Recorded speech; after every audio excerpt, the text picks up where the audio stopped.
El santo nombre de nuestro Señor Yeshua está encendido para que nosotros nos vayamos preparando también para el final de uno de los evangelios sinópticos, escrito por un hombre más que académico, preparado para escribir no solamente este evangelio llamado Evangelio según San Lucas, porque así lo puso la tradición al ser el autor, sino que también se atrevió después del evangelio a dejarlo, digamos, sin final, ya que lo que pasa al último, no lo voy a hablar ahora, tiene una continuidad con lo que comienza en el segundo rollo, el segundo relato que él tiene, que es el libro de Hechos de los Apóstoles. Habiéndosela, y por lo tanto el nombre de Yahvé Shalom es santificado, mujeres tomen sus asientos, gracias por el servicio.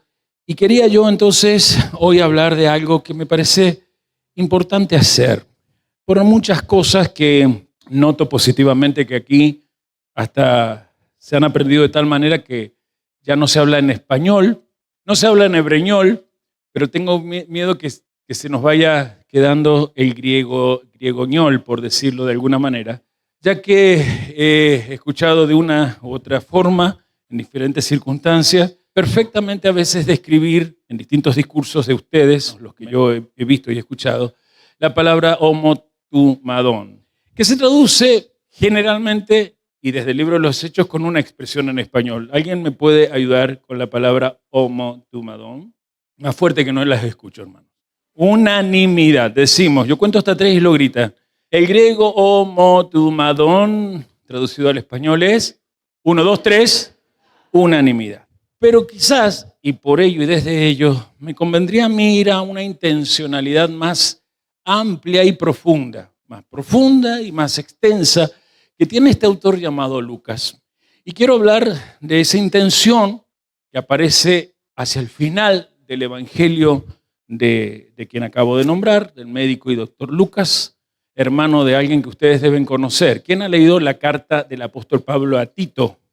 ¿Saben que hay una carta de Tito? Bueno, Tito y Lucas son hermanos, griegos ellos, nada que ver con los judíos, pero por lo tanto justamente una carta que es universal, diga carta universal. ¿Cómo debería decirse universal en griego? ¿A qué sabe?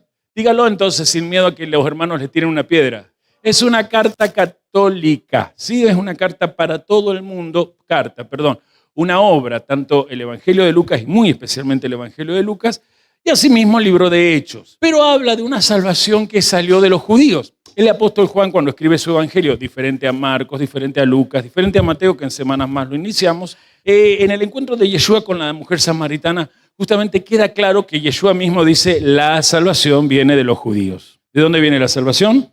Porque salvación, ¿cómo se dice en el idioma hebreo? Yeshua. Y Yeshua justamente es aquel que se manifiesta desde los judíos a los samaritanos, desde los samaritanos hasta lo último de la tierra, según, y acá como parafraseando, Hechos capítulo 1, versículo 8. ¿Qué es lo profundo y amplio o extenso? ¿Cuál es esa intencionalidad profunda, amplia y o extensa que tiene el doctor Lucas al escribir su evangelio? Esta mesa, o mejor dicho, la palabra que de esta mesa va a salir y que en Hechos se va a ver en la práctica para que 2000 años después nosotros podamos, sin dudarlo, decir que la práctica que en el libro de los Hechos salió de esta palabra que ya voy a hablar, sí es una praxis mundial, porque nadie ha podido ir contra el ambiente práctico que generó la práctica de los apóstoles de Mashiach, los apóstoles o Sheliahim, como quiera usted decirlo, los enviados o emisarios, y todas las comunidades que desde Jerusalén en el Shavuot hasta Roma, y desde Roma quizás por todas las partes de los países conocidos del siglo I se fueron multiplicando y multiplicando y volviendo a multiplicar. ¿Cuál es esa palabra que aquí está? La palabra comunión o la palabra participación. Esa palabra, diga detrás de mí, comunión, participación, es uno de los 4 pilares con el cual el libro de los Hechos caracteriza esa vida práctica que yo digo de las primeras comunidades de aquellos que eran talmidim o discípulos de Yeshua. Antes de seguir, ya que estoy usando tantas palabras en hebreo y o griego, pregunto, ¿quién está hoy aquí por primera vez visitándonos? Mueva su mano derecha y yo lo saludo. Ok, no hay nadie nuevo. Perfecto. Eso me da pie a que justamente podamos hablar con mayor libertad acerca de esta palabra. Diga conmigo comunión o participación. Si es uno de los pilares o columnas de la práctica de esas comunidades que en el libro de los Hechos sale, quiere decir que esta palabra nosotros la tenemos que seguir mirando, enfocándonos, porque es lo que distingue al movimiento revolucionario de Yeshua Mashiach de la cultura de donde salió este movimiento. Y aquí voy a hacer un parate. Un movimiento revolucionario siempre tiene de base una cultura o de continente una cultura. El movimiento revolucionario independentista tenía de continente la cultura hispano-latinoamericana que se había configurado en los virreinatos y o capitanías generales de aquel siglo XVII-XVIII, donde los españoles, y en aquel entonces desde la Casa de Borbón, gobernaban un gran imperio. El continente tiene que ver con las creencias del lugar, con las tradiciones de los lugares, las culturas. ¿Es necesario todo eso? Sí, porque justamente creencias, tradiciones, música, folclore, etcétera, etcétera, etcétera, al definir una cultura, permite que esa cultura genere siempre movimientos para que la cultura misma no se deshaga o desaparezca y la civilización que ella fundamenta no sea teórica, sino una civilización orgánica. Es decir, que los que habitan en esa civilización, gracias a esa cultura, puedan seguir cumpliendo su misión para la cual han nacido. El movimiento revolucionario, volviendo al discurso, el movimiento revolucionario de Yeshua Mashiach salió de una cultura. Esa cultura se llama judaísmo. ¿Qué cultura dio lugar al movimiento revolucionario de Yeshua Mashiach? Entonces, ¿qué es lo realmente serio, sincero y honesto de parte de nosotros? Estudiar a Jesucristo como lo aprendieron quizás tus papis, los abuelos de ellos o bisabuelos tuyos, o quizás hacer un desaprender y meternos más en estos estudios que vamos haciendo, por un lado de los escritos mesiánicos, evangelios muy particularmente, el libro de los Hechos, pero por el otro lado también los 5 rollos de la Torá y a través de la Haftará, los profetas, los libros de historia. Me parece que es bueno y creo que vas a coincidir, por eso seguís reuniéndote acá, que es bueno y honesto esforzarse para que la cultura que dio origen al movimiento de Yeshua nos permita a nosotros purificar nuestras vidas para que ese movimiento no siga siendo lento como viene siendo desde hace más de 500 años aproximadamente. Porque al principio fue tan fuerte, se notaba, y había señales de esto que digo, que lo que detrás de ese movimiento había no era un hombre, era el espíritu que ese hombre había soltado sobre los que creían en él. Ese ruaj no era el ruaj humano, era el ruaj del propio Hijo del Hombre, que justamente con los siglos va a ir siendo interpretado no solamente como un líder nacionalista que evidentemente no libertó a los judíos en armas para liberarlos del Imperio Romano. Vino primero a traer salvación a los judíos primeramente y desde esa buena noticia que es el poder de su salvación, como dice Romanos 1:17, a todos los gentiles. Esta es la razón por la cual desde mis 16 años yo no me arrepiento del Evangelio. Es el poder de Dios que yo jamás abandonaría. He conocido a muchos que desde que empecé a transitar depusieron las armas que se les entregó. No están en ningún lugar. Hablo desde el día que yo me bauticé a los 2 meses de aquellos 18 almas humanas que pasamos por el bautisterio. Solo a los 2 meses quedábamos 6. Y así después fui pasando los años y me fue asombrando como qué fácil es pasar por agua, pero qué difícil es bautizarse para participar de una cultura que permite un movimiento que revela este pilar de esta palabra que dije, comunión, o también, ¿cuál era la otra palabra que les dije? Detrás de mí, comunión, participación. La palabra a la cual hablo es koinonía. Diga conmigo koinonía. El libro de los Hechos habla de lo que el Evangelio de Lucas relata que logró Yeshua cuando denunciando a los religiosos y especialmente denunciando la peste que se encontraba dentro del movimiento, porque era un movimiento revolucionario también llamado fariseísmo, lo vieron hoy en el aula, si es que vieron el aula, logró sacar la idea de que solo los judíos merecen que Dios por ellos haga grandes cosas, sino que Dios hizo grandes cosas con el pueblo de Israel para que desde la cultura del judaísmo Dios pudiera seguir haciendo grandes cosas con las 70 naciones que por la mala guía de Nimrod se habían desviado, ellas y las naciones y o países que salieron de ellas tras la abodázara o idolatría que denunciaba hoy el siervo que nos dio la Haftará. Koinonía es el proceso para el cual trabajamos el homotumadón. Homotumadón es unanimidad. Es un trabajo, estar unánimes. Es un esfuerzo lograr hablar las mismas cosas. Pero con la Parashá Ki Tisa nos ha quedado claro que el esfuerzo que hacemos no nos da mayor estatus, ya sea en lo social, en lo económico, sino que nos da mayor plenitud en lo único que Dios mira de nosotros. Eres un ser humano creado a mi imagen, dice el Eterno en su palabra. Para Dios, y así Yeshua lo demostró en su ministerio cuando vinieron con la trampa de esa pregunta, ¿a quién hay que pagarle tributo? Qué tremendo como él respondió, ¿no? Ustedes decidieron que ese sea su César, denle a él, devuélvanle a él lo que les exige. Pero no se olviden que alguna vez ustedes, escondidos en sus ancestros, decidieron quién iba a ser su Dios. Devuelvan a Dios lo que de él es. A los líderes les dijo, devuélvanle al pueblo. Y al pueblo, en cada uno de los que lo escuchaba, aún sus discípulos le estaba diciendo, devolverle todo lo que en tu alma él ha puesto.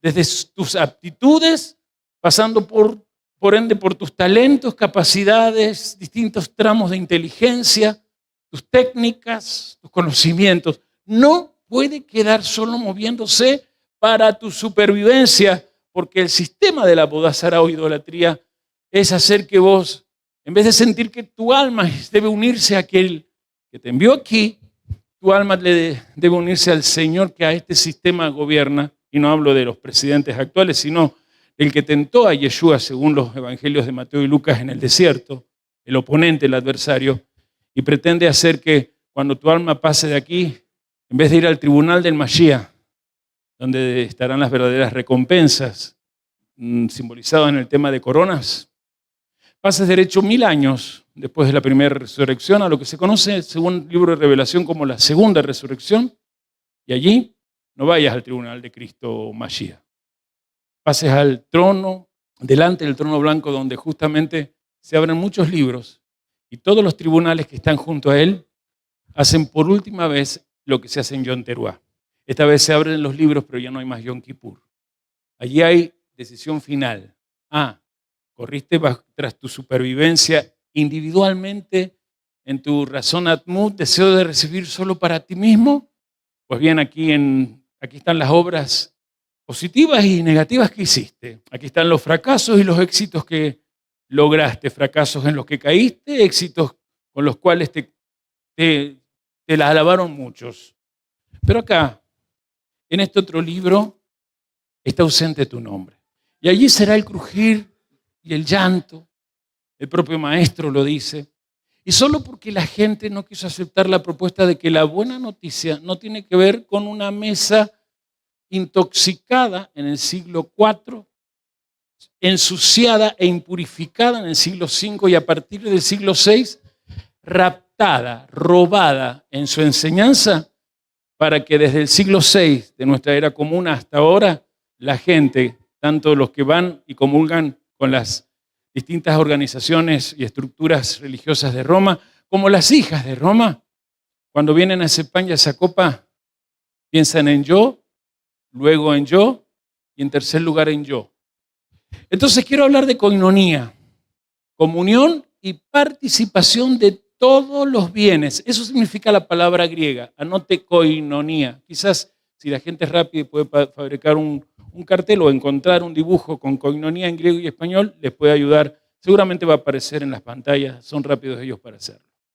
Koinonía significa comunión y o participación de todos los bienes, tanto materiales como espirituales. Koinonía significa ser parte de un mismo mensaje y participar todos en forma justa de un mismo bien.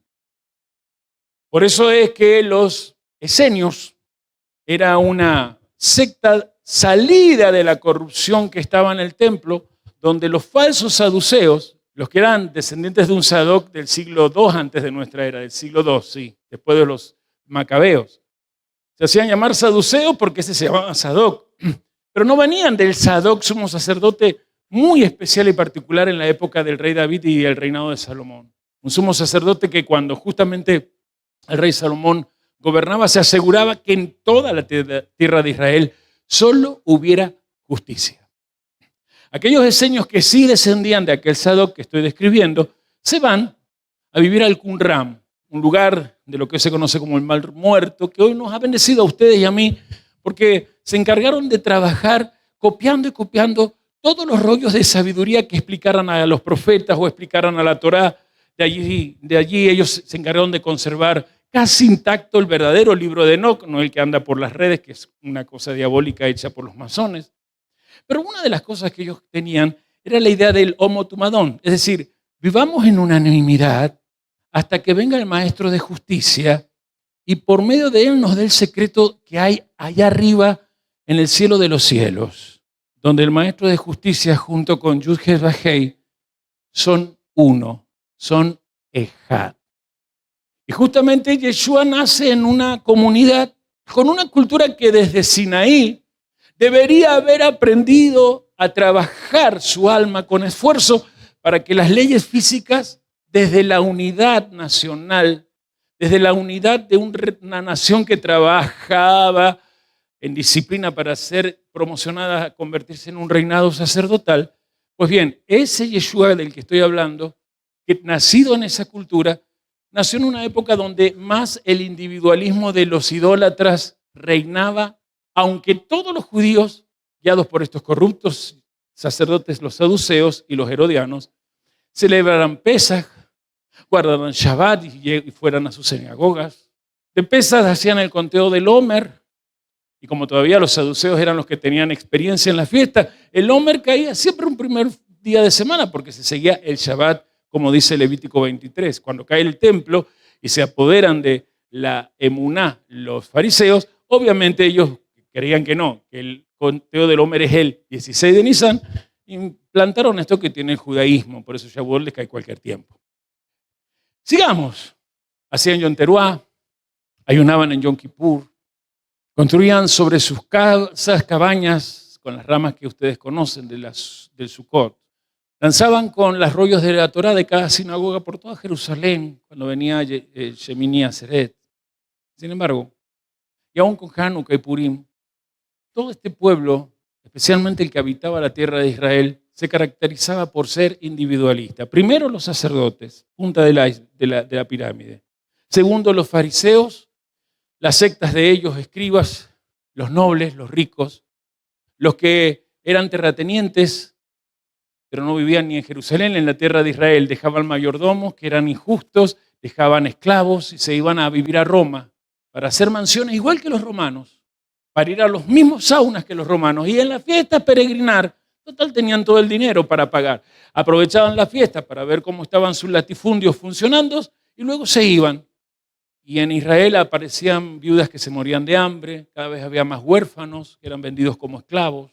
Esclavos que al séptimo año no eran recuperados porque se habían olvidado de la Shemitá. A los saduceos no le convenía ni Shemitá y mucho menos jubileo. Por eso aparece Yeshua en una cultura que tiende a la koinonía, es decir, participar de un mismo bien para que no haya individualismo, sin embargo denuncia a los líderes particularmente como gente hipócrita porque no se está logrando la koinonía. No tengo mucho para decir, pero sí quiero venir a esta mesa desde un evangelio que se nos está acabando, pero en realidad no se acaba el escrito, pero el desafío del evangelio sigue. En cuanto a lo escritural, sabemos que lo continuó con ese O Teófilo en el libro de Hechos, pero el libro de los Hechos tiene la característica que allí, en el capítulo 28, parece ser un escrito que no tuviera final. Y todos saben que un académico como el doctor Lucas no puede, que ha escrito tan perfectamente, con tanta investigación y con tanta arte de la literatura de aquel entonces en lo greco-romano, no puede dejar tan mal terminado el capítulo 28 del libro de Hechos. Por eso se denota que el libro de los Hechos sigue con el desafío, Pero ya no para esos que se cuenta allí, sino para los millones de millones que a lo largo de los siglos, si hubiese venido el Mesías, los hubiese encontrado con fidelidad. La pregunta es si hoy viniera y nos encontrara con fidelidad. Y durante todo el estudio de Lucas, que lamento que no haya sido más largo el tiempo, significa que habrá más para el próximo ciclo, me he quedado pensando mucho en esto que decía al principio. Qué bien que han logrado captar, y agradezco al Señor por la obra de la maestra Laura en este trabajo, el estudio de hechos y la información que de allá han tomado para poder discernir cuando hay o no homotumadón, unanimidad en nuestra congregación. No voy a ir al libro de los Hechos, pero sí quiero decir algunas cosas más de koinonía por la mesa a la que tenemos que venir. Koinonía es un sustantivo griego. ¿Qué es koinonía? Tiene como raíz primitiva el siguiente verbo. Recuerda que estamos hablando de griego koiné, ¿sí? Que es el que se hablaba en las naciones después de la conquista de Alejandro Magno. Diga, koinonía es un sustantivo griego que tiene como raíz un verbo. Usted ponga los dos puntos al anotar, yo le digo el verbo en hebreo, en griego, dale con hebreo. Ejo, ¿sí? EJ y una O más otra O, ejo. ¿Qué significa ese verbo? Tener. Pero ejo se une, que significa tener, repito, ¿me van entendiendo? Se une a met, y metejo significa participar. De ahí que koinonía significa participación. ¿De qué? Los griegos cuando hablaban de koinonía, sabiendo que venía de metejo, participación, sabían que cuando había una reunión que apuntaba a terminar en koinonía, tenían que enfocarse en saber gozar del bien o los bienes que ese grupo reunido tenía que disfrutar y repartirse unos con otros para tener todos en forma equitativa ese bien o esos bienes. Por lo tanto, koinonía ponía el énfasis en algo. Tenés que tener mucho enfoque y luchar esforzadamente tu atención para que todo lo que tengas con el otro sea lo común. Porque cuando sepas que tenés algo en común con el otro y los otros, vas a poder verdaderamente decir que estás participando con ellos en ese efecto práctico llamado koinonía. Koinonos y metojos expresan el bien que hay que compartir, pero en forma solidaria. Es decir, que cuando alguien escuchaba la palabra koinonía, no esperaba solamente estar juntos y unánimes, homotumadón. Se esforzaban para que cuando se saliera de allí, se saliera lleno de gozo, sintiendo que podían seguir en la armonía de el ayudarse mutuamente para colaborar más que nada en la misión que en ese grupo se hiciera. Estoy hablando, siglo I, cualquier grupo humano que con la conciencia de la palabra koinonía se movía ya sea en una academia filosófica, no sé, en un encuentro de clanes familiares, lo general. Quiero saber si así, desde lo general me he explicado bien. Pregunté absolutamente a todos y cada uno. ¿Podemos venir al libro de Hechos y de ahí más que nada al Evangelio de Lucas? El vocablo koinonía, que se entendía como lo expliqué recién en el mundo, de esa forma, así en forma globalizada, para los cristianos era el desafío de jamás permitirse la pasividad.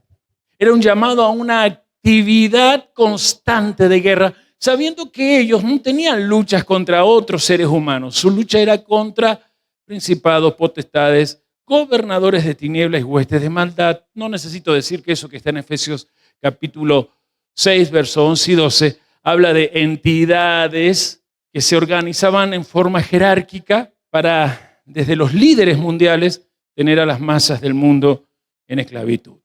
En resumidas cuentas, koinonía no es ser pasivo, es ser activo en participar del bien que todos tenemos para ofrecerlo a otros en invitación. Eso sería el poder entonces para nosotros desde el Evangelio y luego desde el libro de los Hechos, el poder de proclamar. Koinonía es un término que se empleaba particularmente en todas las comunidades apostólicas del siglo I, pero muy especialmente en las comunidades de un ex fariseo que en Gálatas se presenta como el fariseo de fariseo, no era cualquier fariseo. Ya los escuché a varios. ¿De quién estoy hablando? Del apóstol Pablo. Las comunidades paulinas se caracterizaban porque el énfasis era, si no hay koinonía, no hay Cristo. Si no hay koinonía, no podemos hablar del Mesías. Pero para que hubiese koinonía había que aceptar, esto está tanto en Hechos de los Apóstoles, que ustedes lo han estudiado en grupos UBA, pero por sobre todo sale del Evangelio, había que aceptar que los otros tenían el mismo valor que yo para Dios, y por lo tanto yo al valorizarlos como Dios en su cosmovisión los valorizaba, necesitar del otro, no como un amigo al estilo Occidente siglo XX, porque siglo XXI perdió esto que voy a describir, donde se es compinche de actividades, porque la koinonía no habla de actividades recreacionales, donde los que participan de las mismas se sienten divertidos, entusiastas, entusiasmados también, y por lo tanto con ganas al menos de que esa fuerza que por unas horas les dura y esa efervescencia psicológica que obtienen le permita 2 o 3 días seguir adelante. Ese tipo de amigo no es el tipo de amigo que los Hechos de los Apóstoles nos remuestran en las comunidades, porque ellos habían entendido la cultura judía. ¿Cómo se dice amigo en judío, en hebreo? Javer, digan Javer. No es difícil olvidarlo porque nosotros en el occidente tenemos un nombre que es Javier. ¿Hay algún Javier aquí hoy aquí presente? ¿Nadie tiene segundo nombre Javier? Ok. Oramos que lleguen Javieres. Amén. Entonces sáquele la I latina y se queda Javer. Así como se escribe Javier, sáquele la I. Javer significa amigo. Pero repito, para la cultura del judaísmo, amigo no era alguien que compartía momentos de recreación, el compinche de celebraciones, etc. Eso es posguerra mundial del siglo XX, eso es concepto occidental, grecorromano. Me olvidé, ironía. ¿Cómo es amigo en hebreo? La palabra Javer, amigo, tiene que ver con alguien que con otro participan de estudiar el mandamiento que los ha juntado. No estoy diciendo mal, es más, la palabra amigo se aplicaba solo a aquel que tenía una relación con un maestro. No había idea de amigo entre pares. A ver, se lo voy a mostrar aunque usted todos los sábados si es que hace bien. Muy bien, ¿quién dijo? Bien, dígalo fuerte porque no hay micrófono. Vamos todos entonces a Juan 15, ¿sí? Matías, ¿usted puede decir qué versículo le vino a la cabeza para decirme Juan 15? No, el 14. ¿Me lo podrá leer usted? Véngase para acá. Gracias, Matías, de verdad, gracias. Y escuchamos Juan 15, 14, acá parado. Shalom. Juan 15, versículo 14. Dice el maestro, vosotros sois mis amigos si hacéis lo que yo os mando. Vosotros sois mis amigos si hacéis lo que yo os mando. Esa es exactamente la cita, pero me gustó cómo él avisó. Dice el maestro. Todos sabemos que son las palabras de Yeshua, nuestro bendito dueño y maestro. ¿Cuántos dicen amén? Le está hablando a los discípulos. Le dice que ellos son su Javerín, el plural de Javer. Ellos no se llamaban amigos, ellos se llamaban hermanos. Se presentaban como hermanos. No eran amigos, pero sí eran amigos siempre y cuando el maestro los condicionara en vivir las misbot o mandamientos como él se lo enseñaba. A mí me asombra por algunas razones. La Haftará de hoy, con temor de reverente, me miró Daniel y dijo, el apóstol dijo tal cosa de la santificación y me estremecí porque primero me honró con recordar quién le enseñó ese axioma que le permite vivir o intenta vivir, pero además me animó a mí a recordar ese axioma. Y esa era la idea de ser amigo. Por eso es que Lucas trabaja 3 conceptos a la hora de usar la oración personal, no los tefilot, que son poderosos. ¿Cuántos creen que los rezos son poderosos? Pero justamente Yeshua viene y dice, no se configuren o conformen y configuren, por ende, solamente al rezar, porque el rezo en algún momento se puede volver una vana palabrería como a los paganos. y te va a hacer perder, ¿qué cosa? La costumbre del Jibodedut. ¿Y se le había perdido a ellos, sí o no? Más adelante, cuando lleguemos a esa parte, en el Evangelio de Lucas mismo, cuando Yeshua va a ser entregado, ¿qué les solicitó a los apóstoles? Que estuvieran con él haciendo ¿qué cosa? Muy bien, todos, orando. ¿Se pusieron a orar con él? Se durmieron. Mientras estaba el canto, todo bien, pero se durmieron. Él siguió orando. Y cuando apareció el tumulto que lo venía a llevar al maestro asustado, los apóstoles, él les reclamó, ¿no han podido conmigo orar ni tan solo una hora?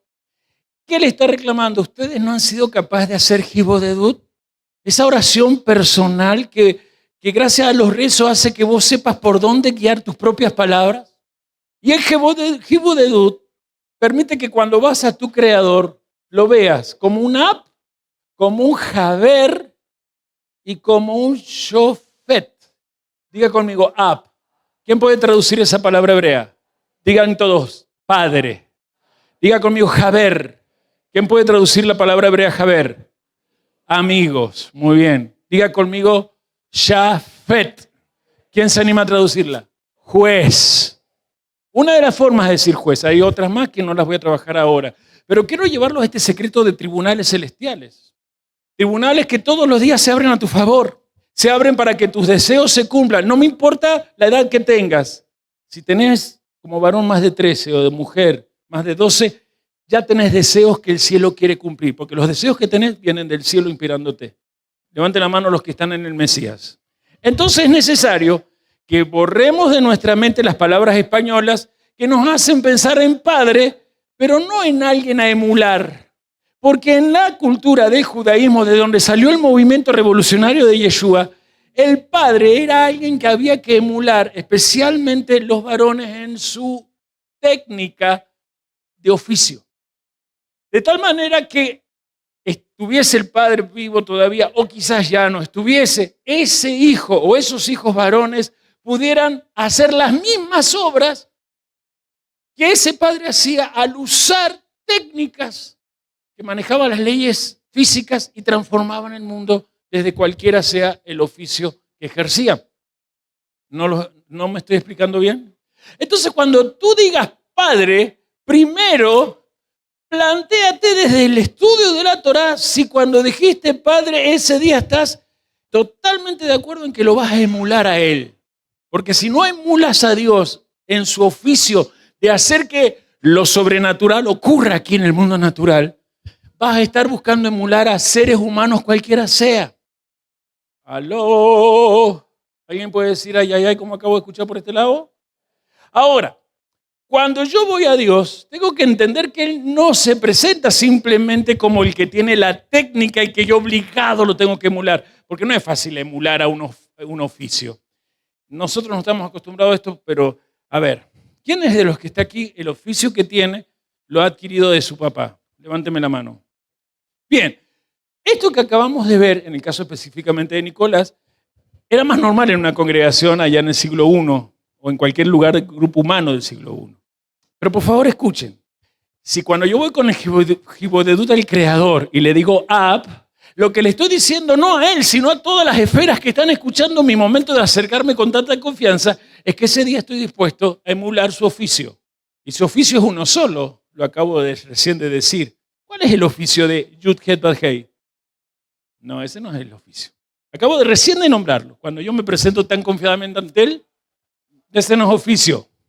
Él es creador, diga creador. O sea que tu oficio es ser co-creadora o co-creador. Tu alma tiene que saber manejar las leyes de la fisicalidad con todas las leyes que en los mandamientos o mismos del Eterno se esconden para que las leyes metafísicas puedan a las leyes físicas marcarle la palabra armonía. Diga alguien armonía. Esta parte no la están entendiendo bien y por favor pido atención. Desde que transicionamos a este nivel de donde yo al menos no me bajo, ni me voy para atrás, ni me salgo. Alguien que se sume, alguien diga no me bajo, no regreso, no me salgo. Desde que hemos transicionado a esto, hermanos, siento que todavía no captan el tema de lado derecho, lado izquierdo. En el mundo físico, el lado derecho tiene que ver con todas las leyes físicas, no me voy a entrar a enseñar esas leyes, para eso están las escuelas y las universidades, que se pueden agrupar en lo que se llama como, detrás de mí diga, leyes de equidad. ¿Qué significa eso? Que son leyes que permiten que todo el mundo natural funcione de tal manera que nadie salga perjudicado. ¿Sí o no? ¿Se las necesita? Obvio. Pero por el otro lado izquierdo, en el mundo físico, la luz se esconde. La luz misma que creó todo, se esconde en leyes que se clasifican como leyes de entropía. ¿Leyes de qué? ¿Qué significa una ley entrópica? Que tiende al caos. ¿Son necesarias? Sí, porque si no habría desequilibrio. Las leyes de equidad sirven para que las leyes que tienden al caos permitan la armonía, es decir, el centro. O sea que lo que existe en el mundo natural sea promocionado hacia arriba y no hacia abajo. Ahora mi pregunta es, ¿cuál es el elemento estabilizador que trae armonía entre las leyes de la equidad y las leyes entrópicas? Entonces hice mal la pregunta, porque ustedes están respondiendo bien. Les agradezco que me tengan paciencia por las malas preguntas que hago. La hago bien. ¿Quién es el estabilizador entre las leyes de equidad y las leyes de caos o entropía? Díganlo fuerte. Todos digan, el ser humano. Abra la mano así, diga, el ser humano. Yo entiendo que esto está diciendo yo, pero pregunto desde para allá que se nos fue. ¿El ser humano solito, así como te veo? Tírenme. El ser humano en compañía armónica con otro. El ser humano en una unanimidad con otro. El medio shekel no valía hasta que estuviera un shekel completo. Recuerden que el medio shekel en este tiempo es una moneda. En la época de Moshe, en los primeros siglos, hasta el siglo 7 a.C., no había monedas. ¿Cuántos recuerdan eso que dije esta mañana? Pero sí había contribución y participación de, en este caso, la plata. Y la plata, en aquel entonces, en la época de Moshe, solo valía en comunidades de gente pobre. La plata no era anhelada en las clases altas. Los reyes no buscaban plata, sino que solo eran reyes y los nobles que los acompañaban desde la cantidad de oro que acumulasen.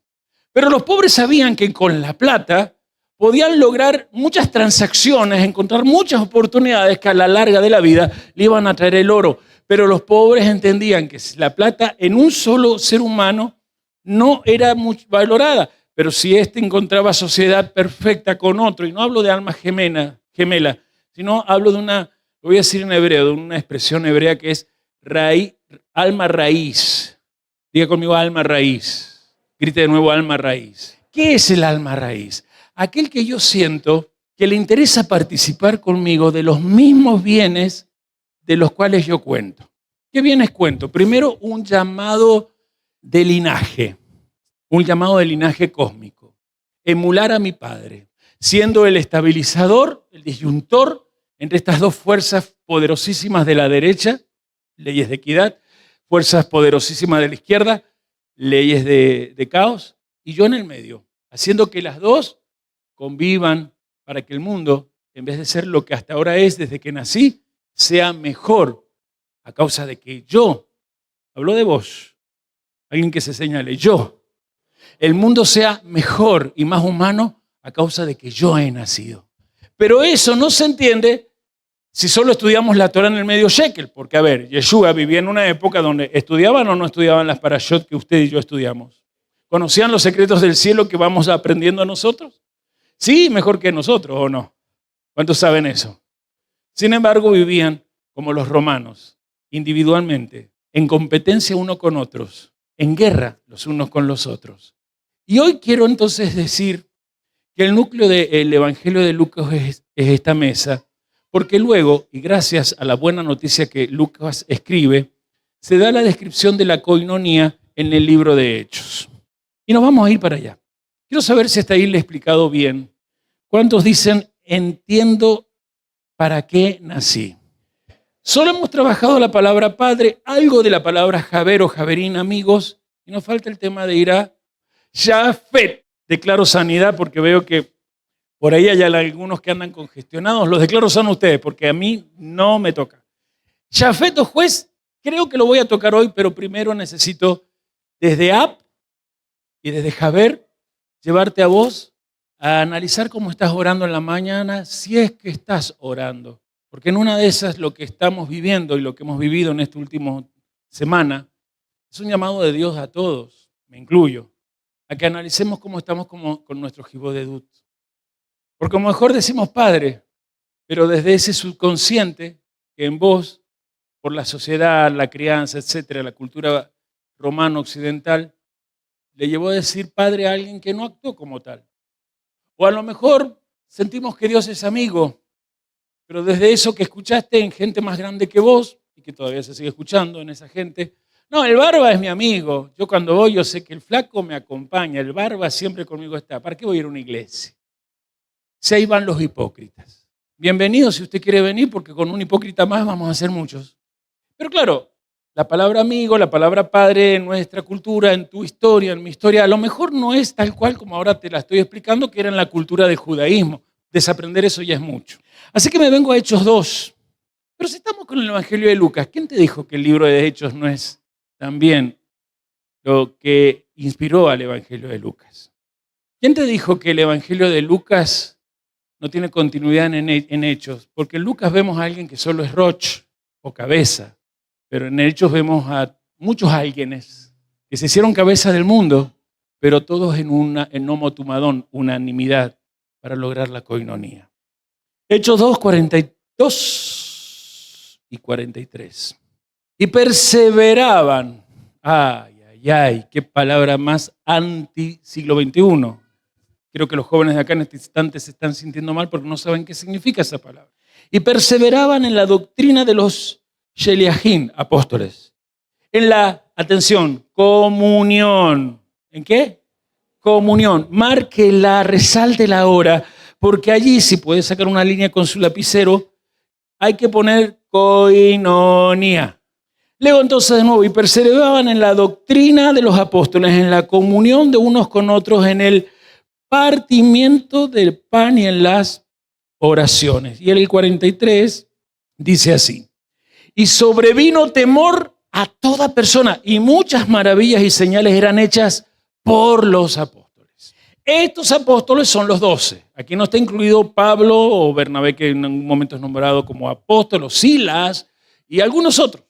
Aquí no está Junias, que la Iglesia Católica quiso que no la encontraran en el libro de Romanos y le cambiaron a Junias, que es femenino, que ahora las versiones lo tienen en femenino, pero por mucho tiempo la Vulgata le puso el nombre Junias en masculino, que no me acuerdo cómo queda, pero porque no se podía aceptar que las mujeres tuvieran un llamado pastoral.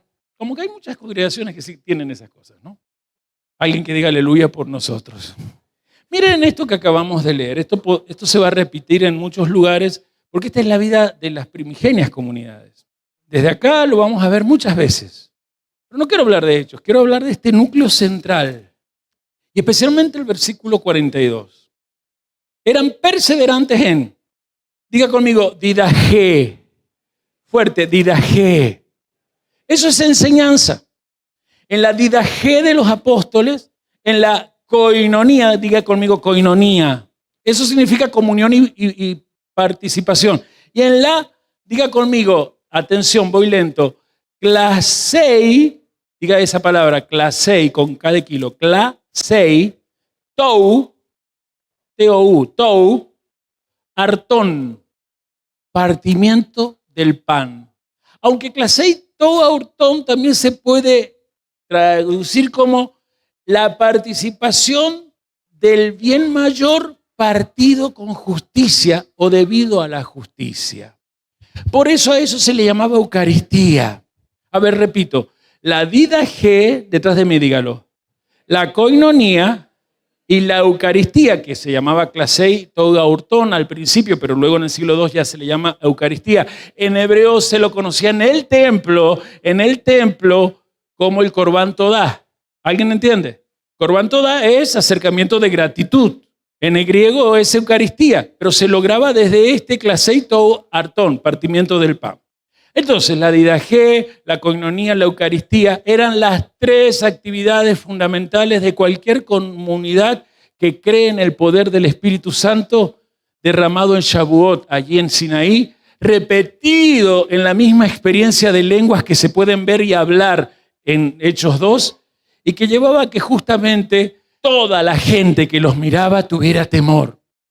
Pero esta semana todos los que aquí estamos, en su gran mayoría, en vez de temor, tuvimos tristeza. Pero no tristeza por el evento que ocurrió aquí, tristeza por los eventos que se removieron en vos y que hace mucho, aunque estás en Homo Tumadón, no se los contás a nadie. Un jefe de familia pidió asistencia pastoral, me honró y me dijo, quisiera hablar de cómo quedé de lo que pasó el sábado, pero de eso hablamos nada. Fue el partir para hablar de su corazón, para hablar de sus sentimientos, de sus miedos, y allí es donde más nos profundizamos. Los miedos que está causando el sistema hoy. Fíjese, para sintetizarlo, aquello en manos de Dios ha servido para que todos movamos algo. Sí, la tristeza no es mala, ¿se acuerdan de las emociones? La tristeza nunca es mala, pero sirve para mover a veces en nosotros cosas que creemos que ya están bien movidas, asimiladas. ¿A quién le está bendiciendo? Entonces yo doy gloria a Dios porque hoy ustedes de Homo Tumadón van a ser desafiados desde Lucas, desde Mateo, desde Juan, y capaz que volvamos a Hechos, o no sé. Pero entender que las riquezas interiores son primero entender que las vinculaciones que Dios me permite son las primeras grandes oportunidades para que yo solo, en unanimidad con el otro, hablando una misma cosa, podamos sentir que Dios no es solo nuestro creador, sino que Dios, junto a mí y al hermano que me ha dado, somos co-creadores con Él. Que los que están con el Sitras Ra están llevando al mundo al caos, me importa nada. Porque en este lugar tú, yo, nos animamos a entrenarnos para ser los estabilizadores de las dos fuerzas físicas desde la mejor fuerza que hay, el amor que todo lo transforma. Porque koinonía tiene que ver con esto, con dos dimensiones. Y están aquí en Hechos 4:32.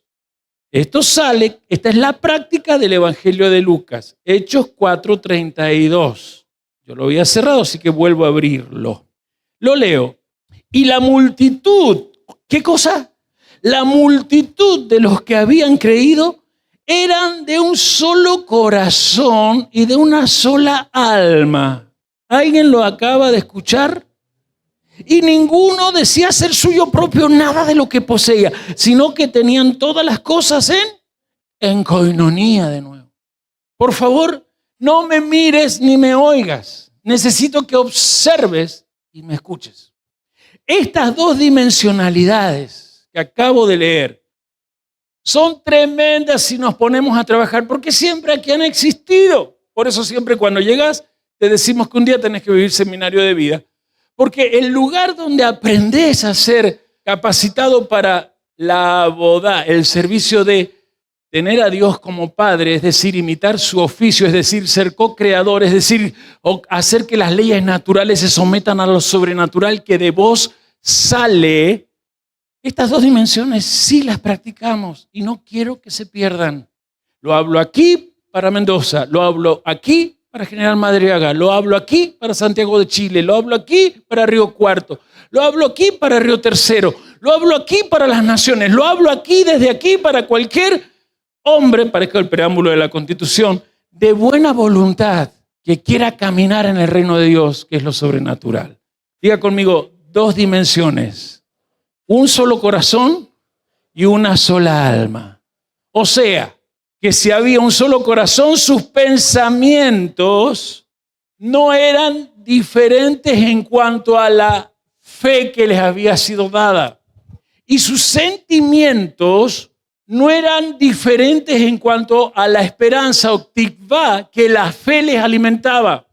Por lo tanto, los objetivos de esto es que ellos podían hacer que todo el mundo los respetara, porque no había necesitados entre ellos. Quiero ir al Evangelio de Lucas. Tener a Dios como Padre es haberme llamado a ser alguien que hace señales sobrenaturales. Pero para ello necesito que Dios me llame amigo. Y según lo que Elías leyó, gracias a que Germán nos recordó y cada sábado veo que lees y no te das cuenta, Él te llama Javer o nos llama Javerín. Amigos, si hacemos lo que Él nos manda. Y allí mismo dice que nos amemos los unos a los otros.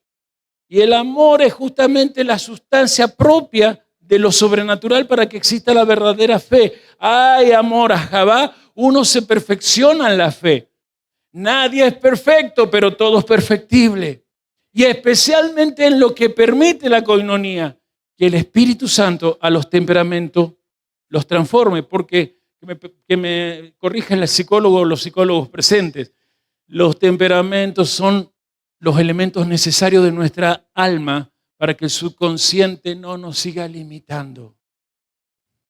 Hemos venido estudiando a Lucas y abordando desde él cronológicamente lo que se desprende cuando desde el prólogo que hace notamos que es lo mismo también allí en Hechos. En Hechos 1 habla de Teófilo, en Lucas 1 le habla a Teófilo, y Teófilo tiene que ver con el amigo de Dios, o aquel a quien Dios ama amigo. Y quede claro entonces que tu oración, Jibodedut, si solo es un pedir para vos, protección para tus hijos, comida para tu mesa, pero nunca un hacer tu voluntad como se hace en el cielo y luego hacer la que a vos se te antoja, desde tus sentimientos individuales, personalistas, individualistas, que se suman a tantos individuos que para colmo, como me lo explicaba un joven aquí que está presente, configuran lo que las ciencias sociológicas le llaman la era de la generación de cristal. Hay un cómico que no me acuerdo cómo se llama, es de hacer stand-up el muchacho, y en su TikTok tiene una cuenta donde está leyendo un libro, se acerca a un muchacho y le dice, hola, ¿cómo estás? ¿Cómo me hablas así? Pero no se asusta. ¿Por qué asumís que me tenés que saludar en español? Si a lo mejor hoy yo he sentido que quiero que me saluden en inglés. Pero no, a mí no sabía. ¿Cómo lo vas a saber? ¿Por qué empezás a tratarme mal? Y se da toda una serie de cosas que el muchacho, el otro se va y dice, no me trates tan violento abandonándome. Esa es la generación del almacenero, la esposa del carnicero. Parece una cumbia esto, una salsa. Pero no sé, esta es lo que nos rodea. Pero el que nos rodea no significa que nos posesione. Estamos obligados y llamados a ser teófilos. Si bien es verdad en la historia, en el relato rápido, literal, ese tal Teófilo era alguien de influencia entre los romanos, alguien que mínimo un emisario político. Sí, es verdad. Pero Lucas es muy astuto, escribe con la astucia de Pablo. Está diciéndole a aquel Teófilo, a los teófilos de ese tiempo, a vos, si sos amigo de Dios, no te olvides, todos los días primero estudiar la Torá, hacer tu tefilá y luego mínimo 60 minutos donde vos hables con Él para que Él te trate como padre, es decir, una app que te enseña su oficio, te necesita creando realidades. Te trate como un amigo, es decir, alguien que dice, anda, ángeles lo guardan, porque a mis mandamientos los usa como paquetes energéticos de cambio en su vida y en su entorno. Y entonces aparece esto de juez, Jafet, que tiene que ver con alguien que no está para condenar, sino para señalar cuando no has cumplido tus mishpatim. ¿Para qué servían las mishpatim? ¿Para construir el becerro de oro o para hacer una sociedad mejor?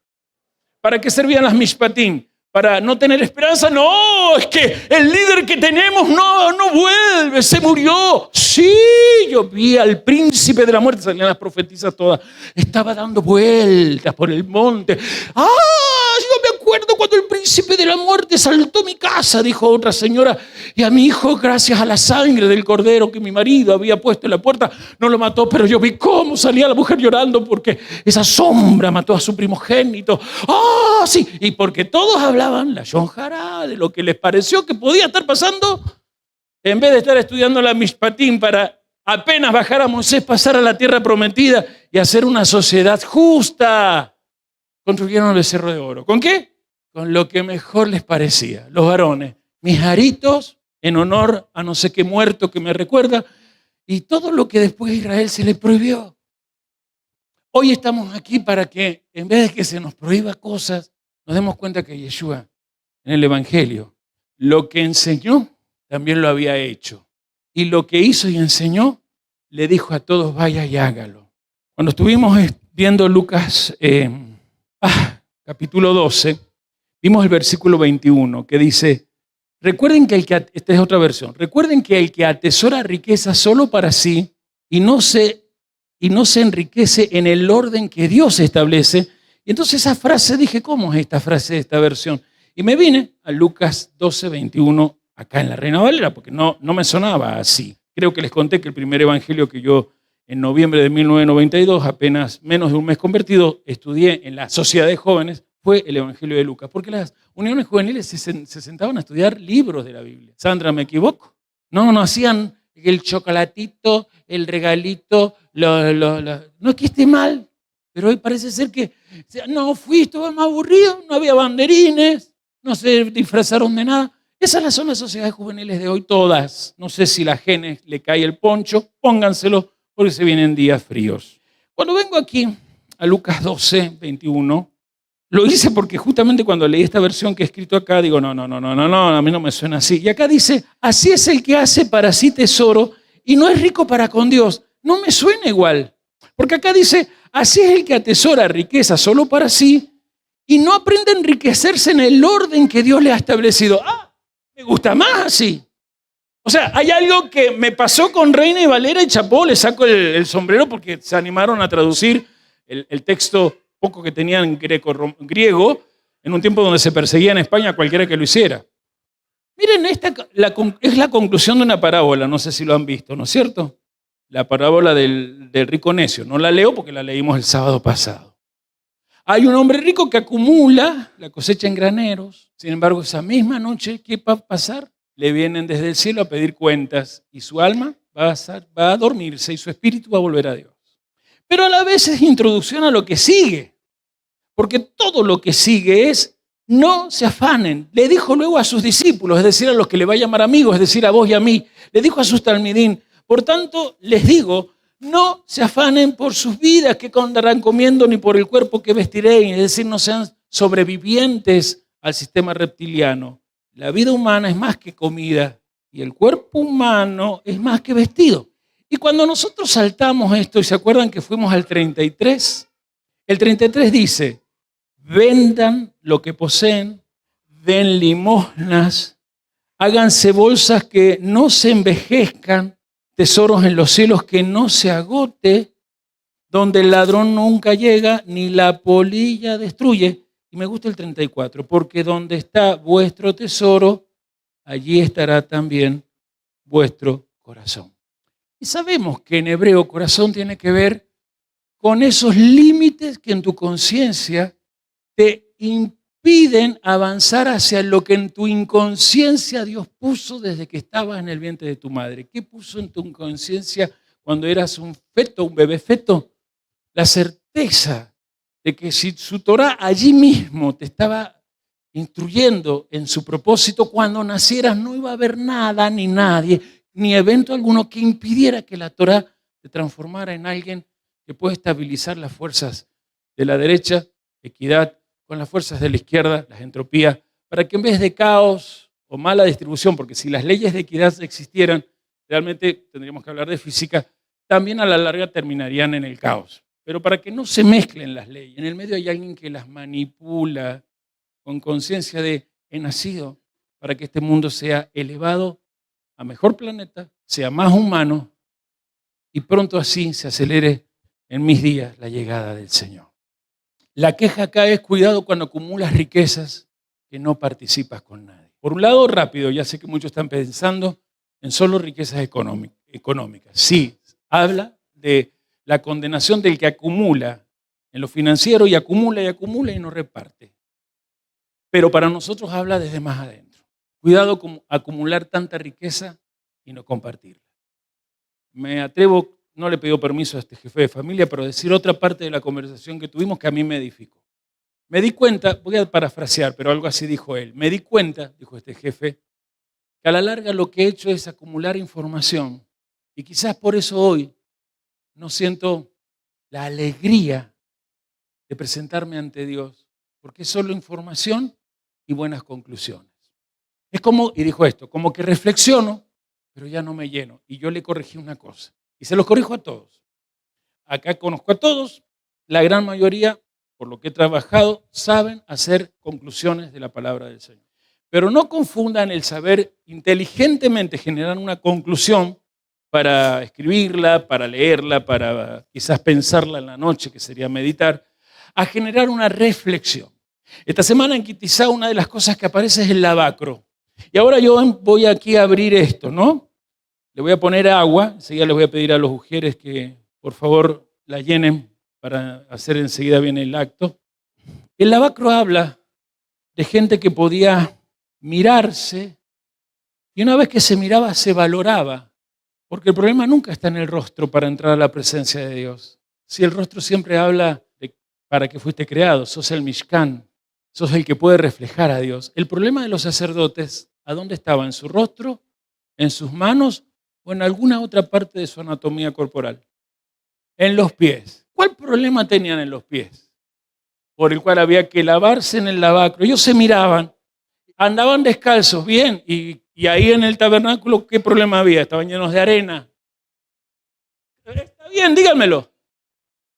Estaban con arena mezclada con la sangre de los animales. Y la sangre es vida, pero no era la vida de ellos, era la vida derramada por el pecado de otros. Ellos se miraban y decían, estoy en un mundo que cuando yo camino, hago mis acciones, se manchan del pecado de los demás, pero me miro, mi rostro vale. Eso estaba hecho con los aretes de las mujeres y los niños que no quisieron dar para el Eguel. ¿Se acuerdan de eso? Los varones fueron los que dieron sus aros y por eso se les prohibió después los aros, dice el Mishnah. Pero las mujeres pusieron sus aretes, sus joyas y se hizo un espejo para que la gente descubriera, no tendré plata, pero hay un halo, hay oro alrededor mío, hay tanto conocimiento, hay tanta sabiduría que lo que se refleja es que estoy todavía llamado a que lo que está en mis pies lo lave en estas aguas y me meta allí, al lugar secreto de mi alma, el lugar santo, donde la luz que la Torá me da me permite renovar unción, donde la unción, que es aceite machacado, es porque aún las cosas que me han provocado hasta tristeza las sé asimilar, no en conclusiones, sino en reflexión, porque reflexión es lo que yo hago frente a un espejo. Yo en un espejo me tengo que mover. ¿Me muevo? ¿Me seguís? ¿O que cámara se mueva? Yo ante un espejo como el que tengo allá, estoy recibiendo una reflexión. Me miro, me valoro. Mi corazón no tiene límites de las fortalezas que las cosas de infancia, especialmente a los 7 años, pusieron para no creer en mis sueños. Pues. Lo único que hago es observar si mis pies no se han mezclado mucho con la vida de los otros, con la vida de aquellos para los cuales yo mismo tengo que caminar en redención, porque la sangre ya la tengo a mi favor, pero cuando camino de esa sangre se la tengo que dar. No sé cómo se llama tu superior, pero acá hay una tal Sevilla, ¿dónde andas? Que la superior de ella la trajo acá. No sé cómo se llaman los que están debajo de vos, en cualquier lugar que trabajes, tus compañeros de trabajo, pero necesitan no de tu información, sino de tu reflexión. Valgo sacerdotalmente, pero mis pies, cuando voy al Señor, van a estar limpios. Señor, tiendo a caminar mezclándome con lo que ellos de su alma hacen. Llegué al trabajo y hablé de la reina de la vendimia 2024, representante de la capital, representante del Club Mendoza de Regatas.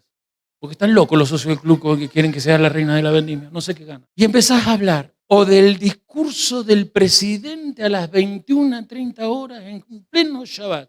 Y vos estabas haciendo la mesa y estos te ensucian los pies. La arena en la cual ellos construyen su vida está llena de la sangre con la cual vos aquí te acordás que tenés que hablarle de salvación.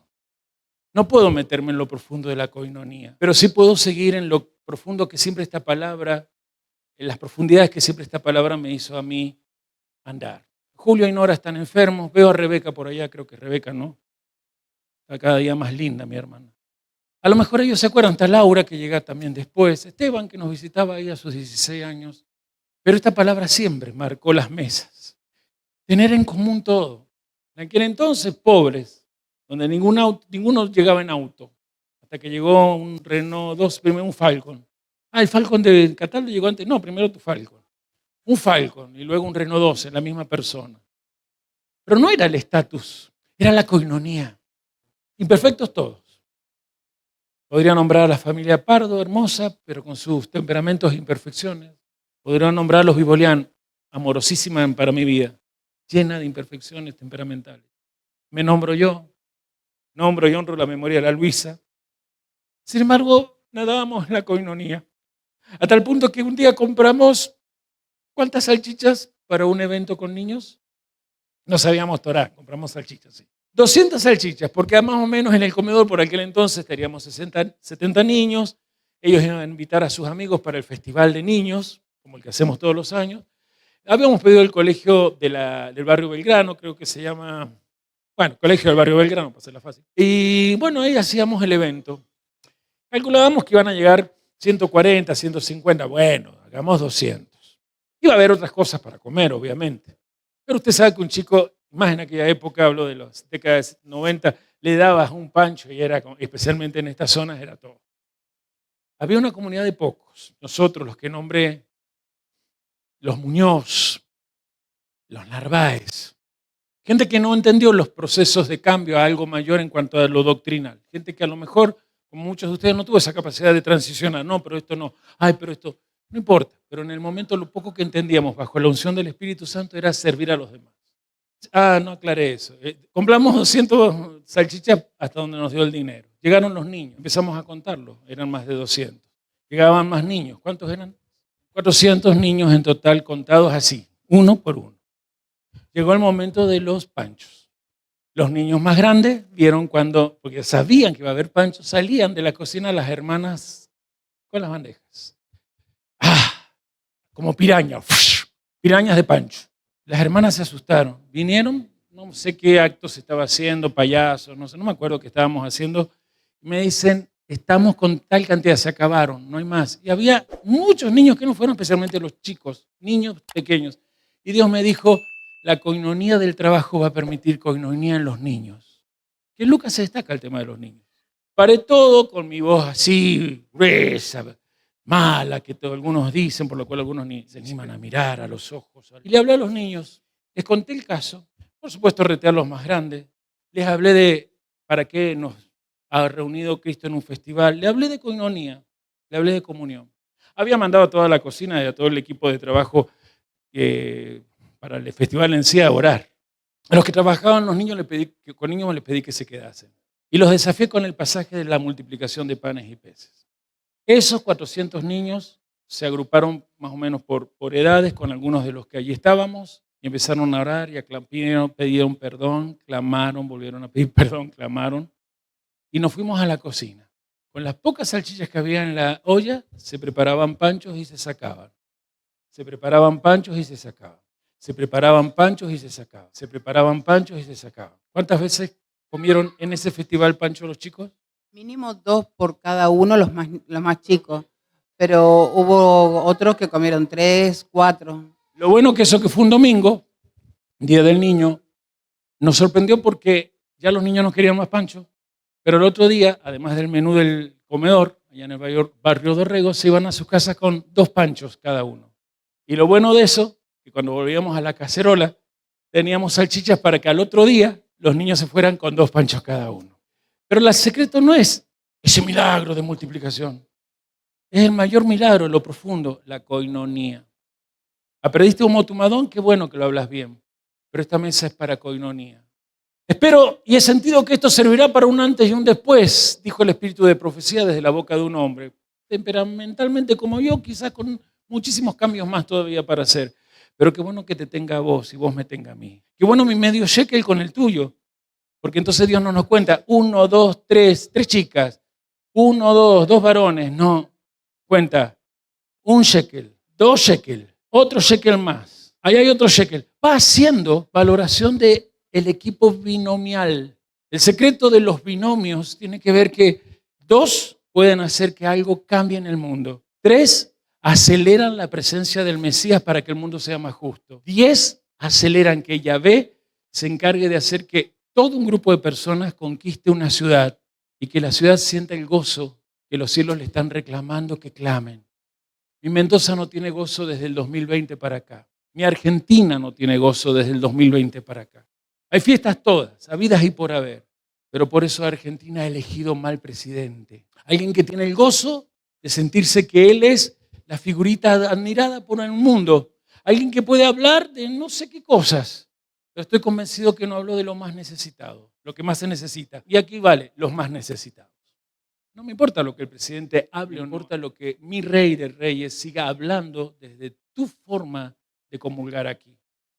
Él es padre para que vos seas co-creador con él. Él te quiere amigo para que manejes las energías de los misbot. Volvé a estudiar la Torá en la mañana y él te quiere juez. Pero no como el juez injusto, sino al revés, como eran los jueces justos de Israel, los que hacían que la sociedad no se viniera abajo. Como ya he contabilizado, medio shekel de bostezo, 10 shekel de bostezo, o sea, imagínense, son 20 bostezos que he contabilizado en varios, vamos a venir a la mesa de la coinonía.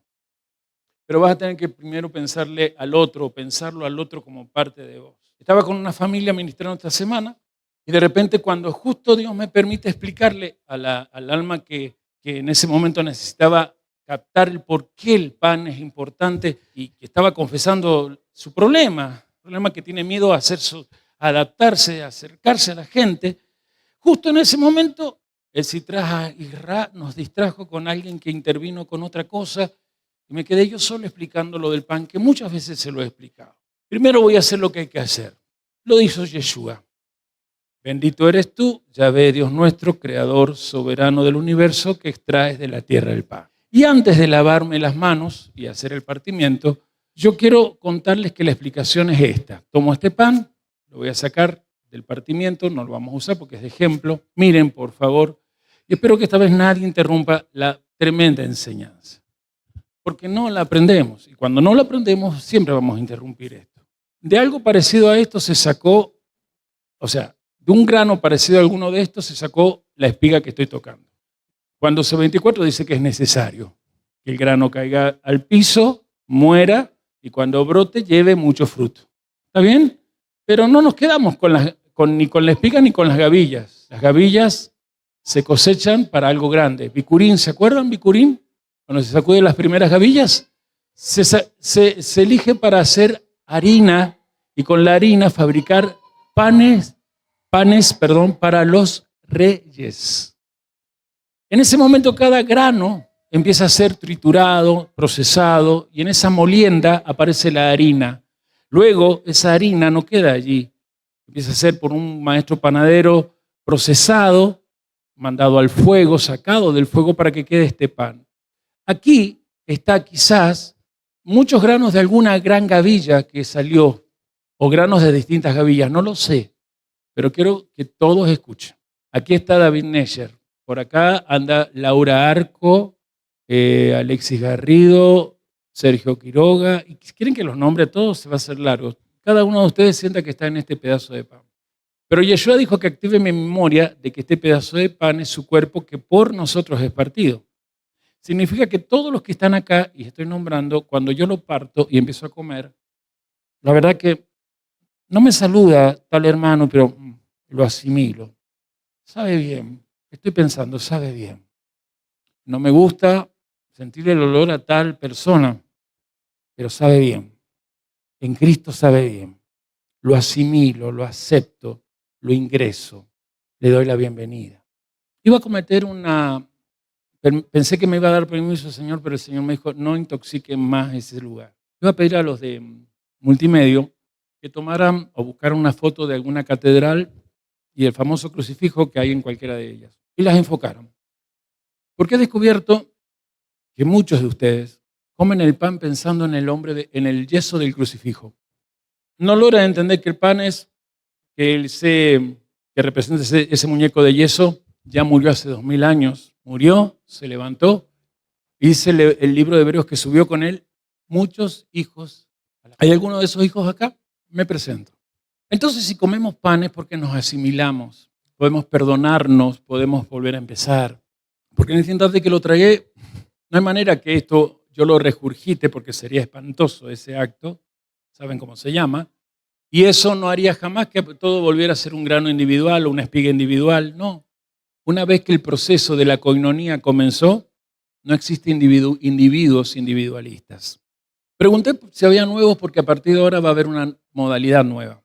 Pero quiero cerrar acá con lo que empieza desde hoy y el por qué yo te hablaba de que Lucas nos lleva a adquirir riquezas para que tengamos shefá. Ahora sí es shefá, abundancia. Pero nunca va a venir la abundancia a vos si no entendés que los actos que hacemos acá son instrumentaciones cósmicas para que justamente las fuerzas de izquierda y de derecha, en la fisicalidad hablo, equidad y entropía, a través de vos traigan a este mundo milagros, milagros, porque solamente se es co-creador cuando puedo hacer milagros. Bueno, no me entendieron los chicos, pero bueno, ya está, ya ocurrió. Eso, y manténganlo ahí, eso es lo que algunos de ustedes hacen cuando comen el pan.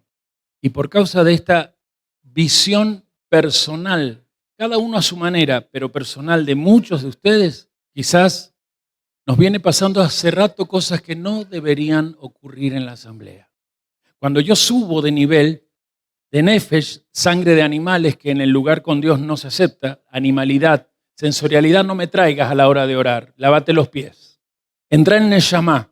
Pero una vez que entres en Neshama, por medio del que está a mi derecha, entras al lugar santísimo confiadamente. En el lugar santísimo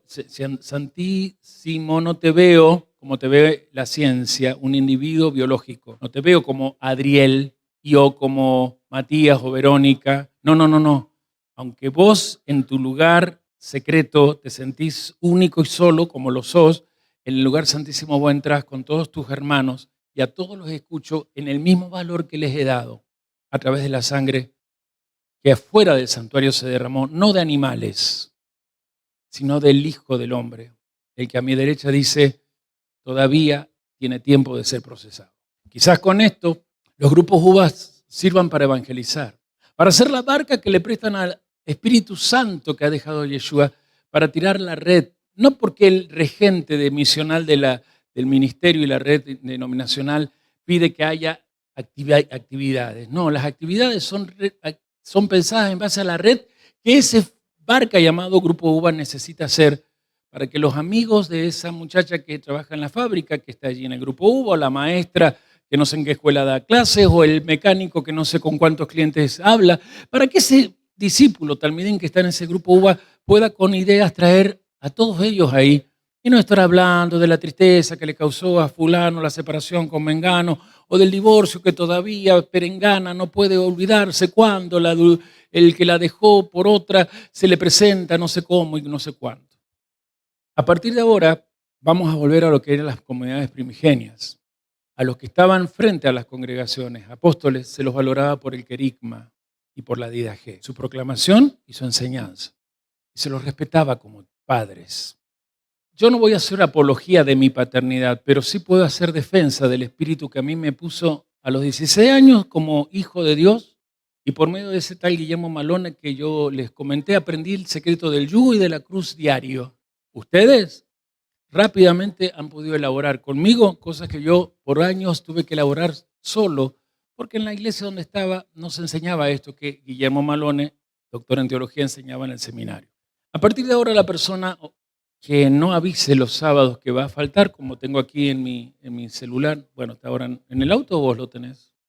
Y hermanos, ya la normativa está, tenga bien avisar que no va a venir. Tenemos gente que está enferma, una sola pidió refugio a por eso está anotada, los otros dijeron estamos enfermos, estamos tomando carabes, remedios, pastillas tales y cuáles marcas de farmaqueia. No están ahí, pero son varios que están en condición congestiva y gripal. Ya hablé de ellos, allá ellos con farmaqueia, yo prefiero esta mesa. Perfecto. Otros están de viajes, avisaron, bendecimos ese dispararse 2 o 3 días a algún lado, que algunos necesitan y es bueno. Pero otros ni sabemos por qué no están. El sábado pasado lo mismo. Están hoy acá. No los voy a nombrar, quédense tranquilos. No pienso nunca más nombrar a nadie, pero sí pienso describir acciones. Y sé que las acciones cuando se describan, el alguien o el nadie va a saber que es su acción la que está siendo descrita. Y entonces va a notar que este Padre Espiritual se ocupa y preocupa de aquellas cosas que se hacen, que están muy lejos de las que se dicen y mucho más lejos de las que se aprenden. Necesitamos reflexión, no conclusión. Este jefe de familia me agradeció eso. Estoy convencido que desde esta semana no va a ser el mismo jefe de familia. Muchos de ustedes, creo que todos son buenos en hacer conclusiones. Anhelo que hoy todos puedan hacer reflexión profética de todo. Les pido perdón si me falta más pedagogía.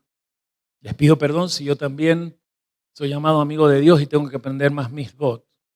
Pero hoy cuando hablaba de lo que hablaba, descubrí algo. Si hubiese todavía no nacido cuando apareció Mashiach, hubiese sido catalogado como un fariseo que ama la verdad. No sé si saben de Saulo de Tarso, era fariseo de fariseo. Pónganmelo en los 7. No sé usted, ¿se anima? Yo creo que amaba la verdad. ¿Alguien está acá? Él era discípulo de Gamaliel. ¿Lo han visto en Hechos cuando habla Gamaliel? Yo creo que era un fariseo que amaba la verdad y la hablaba. Pero no estoy en el movimiento de fariseo. Estoy en algo mejor. Estoy en el movimiento revolucionario del amor que cambia civilizaciones. Los fariseos solo se enfocaban en los judíos, los de Israel y los griegos. No pensaban ni siquiera en las 10 tribus perdidas. Pero aquellos que Nicodemo, me olvidé de Nicodemo, aquellos que como Nicodemo se adhirieron a la obra de nacer de nuevo, se sumaron hasta los gentiles tienen que conocer esta salvación. Y por eso apareció Lucas y dijo, miren, ¿saben por qué es poder esto? Porque la salvación no nos individualiza para ir al cielo. Recibe a Cristo para que cuando tomen lista en el cielo. Conocí a una hermana que, menos mal que después cambió la forma de pensar, decía, a mí, cuando me entierren, cántenme, cuando allá se pase lista. Un himno espantoso. Primero que yo no veo a ningún ángel preceptor tomando lista.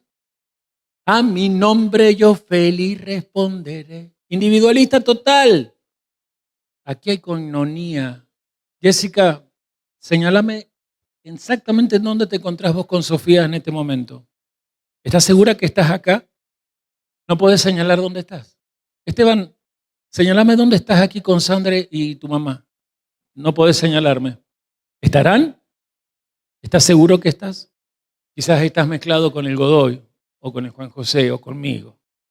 Estamos amasados todos por una misma sangre. Y lo que pasó en aquel ranchito y en aquella escuela y en aquel garaje del barrio Dorrego y en el garaje del 26 de enero y en el galpón de Independencia 970, gracias, y Independencia 428 y Pedro de Palacio, todo lo que ha ido pasando siempre ha apuntado a que esta mesa tenga coinonía. Ya hay un motumadón, bendito sea el Señor, lo aprendieron, benditos grupos UBA, sean benditos de verdad. Podemos desafiar lo que exista coinonía para que haya querigma, para que haya coinonía y para que haya desde el querigma, didaje, coinonía, una gran Eucaristía también. Entonces sí, ahora sí, vamos a lavarnos las manos.